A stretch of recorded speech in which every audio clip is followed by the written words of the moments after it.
2013-তে বের হয়েছে এই মুভিটি। একটি আর্ট ফিল্ম, ভারতের জনপ্রিয় মুভি। আমাদের প্রত্যেকেরই ছোটবেলায় স্কুল লাইফের সাথে এই মুভির গল্পটি কিছুটা কম বেশি করে মেলে। মুভির মধ্যে কিছু নেগেটিভ সিন আছে, বাকি পুরো মুভিটি পজিটিভ। আমি রিকোয়েস্ট করব আমার বন্ধুদেরকে, যারা যারা এই মুভিটি দেখেনি তারা যেন অবশ্যই পুরো মুভিটি দেখে। 2 ঘন্টা 7 মিনিটের মুভি।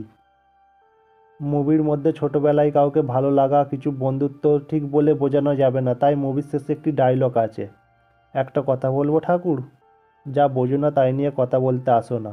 মুভির নাম ফড়িং। এখানে সবাইকারই অভিনয়, ডায়লগ দুর্দান্ত হয়েছে, অসাধারণ একটি মুভি।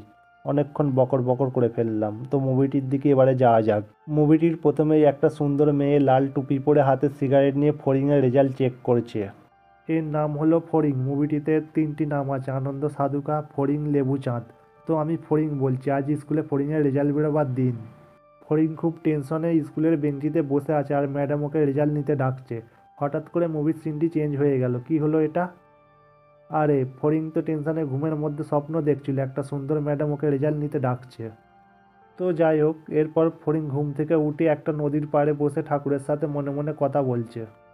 ফেল করব না পাস করব ঠাকুর, ঠিক ছোটবেলায় আমরা যেমন মনে মনে কথা বলতাম। ইনি হলেন চঞ্চল সাধুকা, ফড়িংয়ের বাবা। আগে একটা ফ্যাক্টরিতে কাজ করতো, ফ্যাক্টরিটা পুড়ে যাওয়ার ফলে এখন হোমিওপ্যাথি করে। পরের সিনে ফড়িংয়ের ক্লাসের মধ্যে দেখায় স্যার ওকে রেজাল্ট নিতে ডাকছে। ফড়িং রেজাল্ট নিতে যাচ্ছে, রেজাল্টের দিকে চেয়ে দেখে ফেল করেছে। ফড়িংয়ের টেনশন আরও বেড়ে যায়, আজকে ঘরে গেলে তার বাবা তাকে প্রচুর কেলাবে। এটা হচ্ছে ফড়িংয়ের বন্ধু, নাম লাট্টু। পাস করেছে তাই সে নাচতে নাচতে আসছে। কীরকম পাস করেছে একটু শুনে নাও। টোকাই ধর্ম টোকাই কর্ম, টোকাতে নাই কো পাপ, টুকেছি আমার ঠাকুর দাদা, টুকেছি আমার বাপ। তোর আমি তো চোটা মেরেও আউট হয়ে গেলাম। এটার কি হয়েছিল? ক্যালকেরিয়া ফস ক্যালাবে বলে লেবড়ে আছে। লাট্টু পাস করেছে, খুব খুশি। পরীক্ষা শেষ, তাই সে ঘুগনি চানা মশলা না কিনে সেই আগেকার ফোনে ব্লুটুথের মাধ্যমে দেখার কিছু মেয়ের ছবি কিনছে। এদিকে ফড়িংয়ের মা ফড়িংকে বলছে, তোকে দিনের পর দিন পড়তে বলেছিলাম, পড়লি না। আর বাবা রাতে বাড়িতে এসে ফড়িংকে প্রচুর মারছে। মারতে মারতে রাগে নিতাইয়ের দোকানে দিয়ে আসে আর নিতাইকে বলে এখানেই খাটবে খাবে, একটা পয়সা ওর হাতে দিবি না।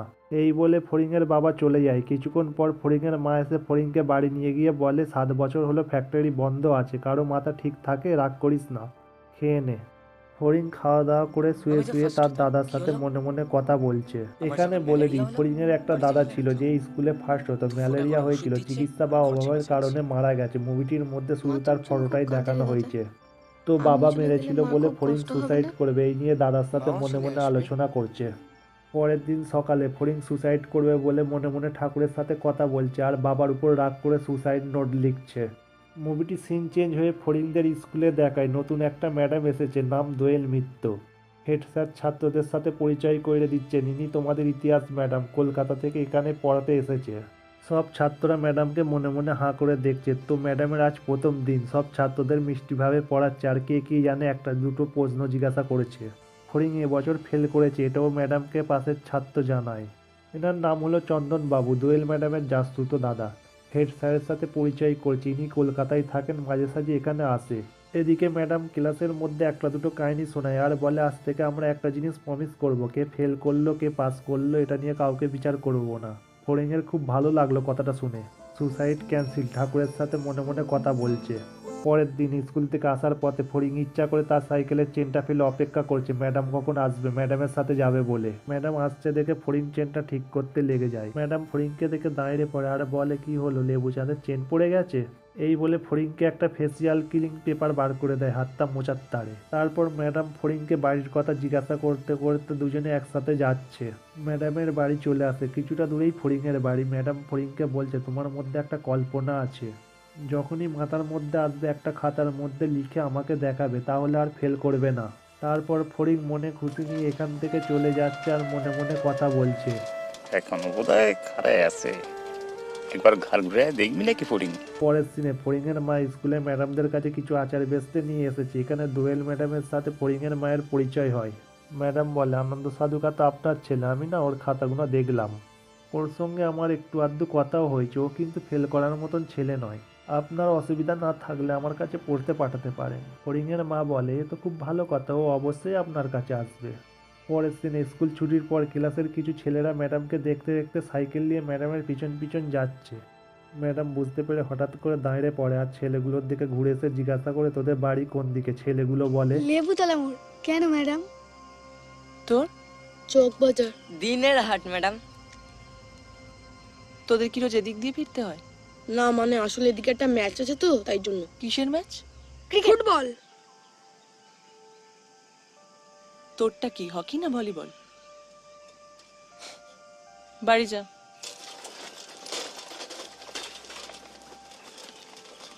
পরের সিনে ফড়িং ম্যাডামের বাড়িতে পড়তে আসে। ম্যাডাম রান্না করতে ভালোবাসে, তাই ফড়িংকে সাহেবদের গোলা রুটি বানিয়ে খাওয়ায় আর খাওয়া দাওয়ার পর খাতায় কী কী লিখেছে জিজ্ঞাসা করে।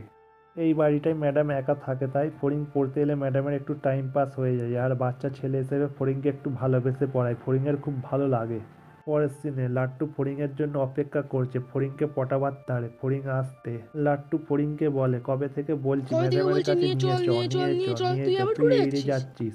ফড়িং বলে, উনি আমাকে ডাকে, আমি ওনার কাছে পড়তে যাই। লাট্টু বলে, বাড়িতে হাফ প্যান্ট পরে থাকে না রে, এইটুকু এইটুকু এইটুকু। পরের দিন ফড়িং ম্যাডামের বাড়িতে পড়তে আসে। সেই সময় ফোন আসে ম্যাডামের মায়ের। কথা বলতে বলতে ওখানে একটু শুয়ে পড়ে আর পা দোলাতে দোলাতে ম্যাডাম মায়ের সাথে কথা বলছে।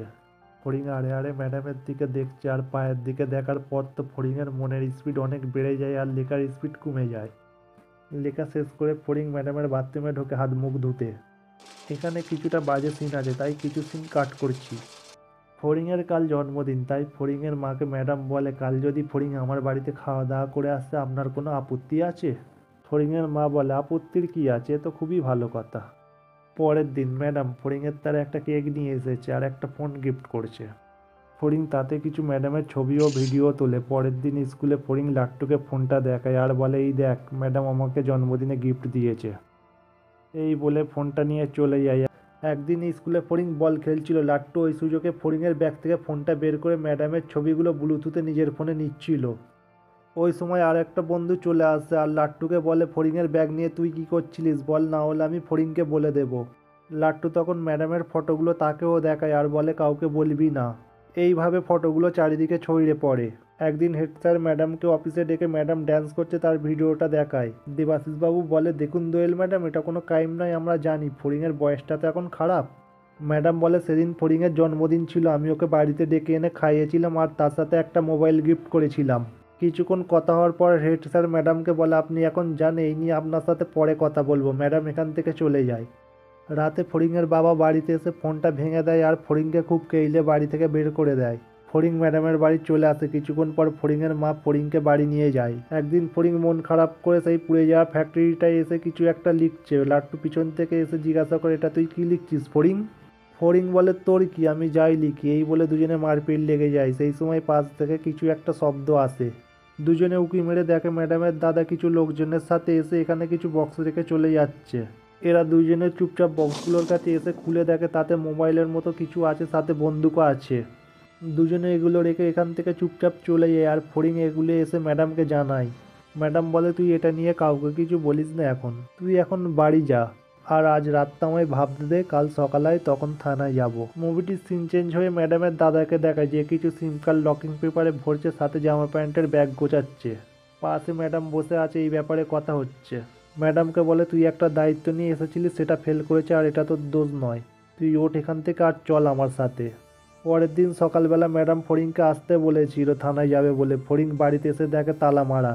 মুভিটি সিন চেঞ্জ হয়ে একটা থানার মধ্যে সবাইকে দেখায় এই কেসটার ব্যাপারে কথা হচ্ছে। পুলিশটা ফড়িংকে বলে, তুমি এখন বাড়ি যাও, ম্যাডামের কোনো খোঁজ পেলে আমরা ঠিক তোমায় জানিয়ে দেবো। সবাই থানার বাইরে বেরিয়ে আসে। এখানে ফড়িং লাট্টুকে বলে, তোর মোবাইলটা একটু দিবি, ম্যাডামকে ফোন করব যদি ফোনটা অন করে। লাট্টু বলে, আমার ফোনটা বরং তোর কাছে কিছুদিন রেখেই দে, ম্যাডামকে মাঝে সাঝে ট্রাই করবি যদি পেয়ে যাস। ফড়িং রাতে শুয়ে ম্যাডামের ছবিগুলো দেখছে আর মনে মনে ভাবছে সব কিছু আমার জন্যই হয়েছে। একদিন পর টিভিতে খবরে দেখায়, চলুন খবরটা একটু দেখে নেওয়া যাক কেসটা কি হয়েছে। ফড়িংও খবরটা দেখে, যেহেতু ফড়িংয়ের বাড়িতে থাকতে ভালো লাগে না, বাবা মারে বলে সবসময় মরে যেতে ইচ্ছা করে, তাই সে ঠিক করে কলকাতায় যাবে ম্যাডামকে খুঁজতে। বাড়িতে কিছু না যায়নি, সে সাইকেলটায় বেচে কিছু পয়সা নিয়ে বাড়ি ছেড়ে চলে যাচ্ছে। কিছুক্ষণ আগে বলেছিলাম ফড়িং মনে মনে ভাবছে এসব কিছু আমার জন্যই হয়েছে, তো এই গানটাতে বোঝাচ্ছে। ফড়িং ট্রেনে ভাবতে ভাবতে শিমুলগঞ্জ থেকে কলকাতায় চলে আসে। এখানে এসে চারিদিকে ঘোরাফেরা করে আর একটা ব্রিজের উপরে দাঁড়িয়ে মনে মনে ঠাকুরের সাথে কথা বলছে। এত লোক থাকে এখানে, এর মধ্যে ম্যাডামকে কী করে খুঁজে বের করবো? চারিদিকে খুঁজতে খুঁজতে একটা মিছিলে সেই রিপোর্টারের গাড়িটা দেখতে পাই, যে চ্যানেলটার খবরে ম্যাডামকে দেখাচ্ছিল। ফড়িং রিপোর্টারের অফিসে আসে, এখান থেকে কিছু ম্যাডামের খোঁজ পায় না। তারপর ফড়িং একটা হোটেলে বাসন মাজার কাজে লাগে। এইভাবে 2 মাস কেটে যায়। এদিকে ফড়িংয়ের মা বাবা ফড়িংকে 2 মাস ধরে খোঁজার চেষ্টা করছে। প্রতি সপ্তাহে ফড়িংয়ের বাবা পুলিশের কাছে যায় ফড়িংয়ের ব্যাপারে খোঁজ নিতে। একদিন ফড়িং হোটেলে কাজ করতে করতে পেপারে ম্যাডামের ছবি দেখতে পাই। ফড়িং বাইরে বেরিয়ে একটা পেপারে কিনে খবরটা পড়ে আদালতের বাইরে এসে দাঁড়ায়। এখানে সে ম্যাডাম আর তার দাদাকে দেখতে পায়, আদালতে নিয়ে যাচ্ছে। এদিকে কিছু রিপোর্টারের ভিড়ে ফড়িং খোঁজ পায় ম্যাডামকে বড়পুকুর থানায় রাখা হয়েছে।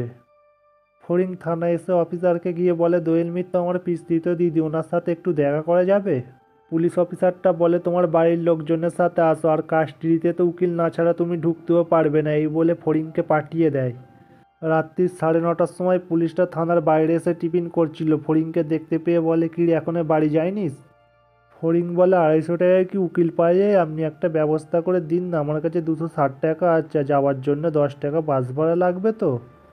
পুলিশটা ফড়িংয়ের মুখের দিকে চেয়ে এখানে নিয়ে আসে আর বলে, 10 মিনিট পর দরজায় একটাই টোকা দেবো, একবারের বেশি যেন দুবার দিতে না হয়। ওইখানে গিয়ে দাঁড়াই, এই বলে পুলিশটা বাইরে চলে যায়। এদিক থেকে ম্যাডাম এসে ফড়িংকে দেখে অবাক হয়ে যায়, বলে, তুই কলকাতায় চলে এলি, তোর মা বাবা জানে? তো ম্যাডাম ফড়িংকে বোঝায়, আরও বলে, তোর বাবা মা তোকে খুব ভালোবাসে, তুই এখান থেকে সিধে বাড়ি চলে যা, তোর বাড়ির অ্যাড্রেস আমার কাছে আছে, আমি নিয়ম করে তোকে চিঠি লিখবো, তাহলেই তুই আমার খবর জানতে পারবি, আর আমি জেল থেকে ছাড়া পেলেই তোর সাথে দেখা করতে আসবো। ফড়িং এখান থেকে যাবার আগে ম্যাডামকে বলে, আপনার জন্য একটা জিনিস এনেছি। পকেট থেকে সেই একটা ফেসিয়াল ক্লিং প্যাকেট বার করে, যেটা ম্যাডাম স্কুল যাওয়ার পথে রাখতো। ম্যাডাম দেখে বলে, এটা আমাকে এখানে রাখতে দেবে না, রাখার নিয়ম নেই তো। ফড়িং তা থেকে একটা ফেসিয়াল পেপার বার করে ম্যাডামকে দেয়। ম্যাডাম পেপারটা হাতে নিয়ে মুখটা মোছে। এদিকে ফড়িংয়ের 10 মিনিট শেষ হয়ে গেছে, পুলিশটা এখান থেকে যাওয়ার জন্য ডাকতে এসেছে। ম্যাডাম ফড়িংকে বলে, প্রমিস কিন্তু লেবু চাঁদ, তুমি সিধে বাড়ি ফিরছো। ফড়িং এখান থেকে চলে যাচ্ছে আর মনের মধ্যে একটা আলাদা খুশি নিয়ে সে তার বাড়ি ফিরছে। মুভিটি এখানেই শেষ হচ্ছে। এটা আমাদের ছোটোবেলাকার গল্প ছিল, তাই ম্যাডামের নামের জায়গায় ম্যাডাম বললাম। একটা কথা বলবো ঠাকুর, যা বোঝো না তাই নিয়ে আর কথা বলতে এসো না।